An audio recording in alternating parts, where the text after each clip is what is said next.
Hey guys, ఇది నా morning mini vlog. నేను లేచేసరికి 7:30 అయింది. బాబుగాడు 5:30కి అట్లా లేచి ఆడుకొని మళ్ళీ పడుకొని 7:30కి అట్లా లెగుస్తాడనమాట. ఇంకా నేను లేచిన తర్వాత మా జాషికి కూడా లేపి ఇద్దరికి స్నానాలు అయ్యి చేయించి ఫ్రెష్ చేయించేస్తాను. వాళ్ళు ఫ్రెష్ అయిపోయిన తర్వాత ఇంకా బ్రేక్ఫాస్ట్ ప్రిపేర్ చేస్తాను అనమాట. ఈలోపు నేను ప్లాంట్స్కి వాటరింగ్ చేసి ఫిషెస్కి ఫుడ్ వేసేస్తాను. ఆ ప్లాంట్స్కి ఏమవుతుందంటే, ఇంతకుముందు ఒక 2 ప్లాంట్స్ తీసుకొచ్చాను కదా, రెడ్ కలర్ అండ్ ఎల్లో కలర్వి. ఆ 2 చనిపోయాయి అనమాట మొక్కలు. ఇంకా తర్వాత ఇవి వేరేవి మాయ్ గారు తీసుకొచ్చారు నాటువి. ఇవైతే పువ్వులు బాగానే వస్తున్నాయి కానీ త్వరగా వాడిపోతున్నాయి. ఎండలు చాలా ఎక్కువ ఉన్నాయి కదా, అందుకే అనుకుంటా త్వరగా వాడిపోతున్నాయి ఎంత వాటరింగ్ చేసినా సరే. అండ్ ఇక్కడ ఫిష్కి ఫుడ్ వేసేసాను. నెక్స్ట్ బ్రేక్ఫాస్ట్కి వచ్చేసి అత్తయ్య ఈరోజు సేమియా ఉప్మా చేశారు.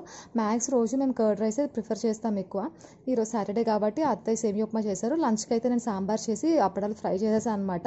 కర్రీస్ తినాలంటే కూడా భయం వేస్తుంది, వేడికి ఒక్కొక్కసారి తినాలని కూడా అనిపించట్లేదు. అందుకే ఈరోజు సింపుల్గా సాంబార్ అయితే చేసేసుకున్నాము. అండ్ ఈ వీడియో అయితే సబ్స్క్రైబ్ చేసేయండి.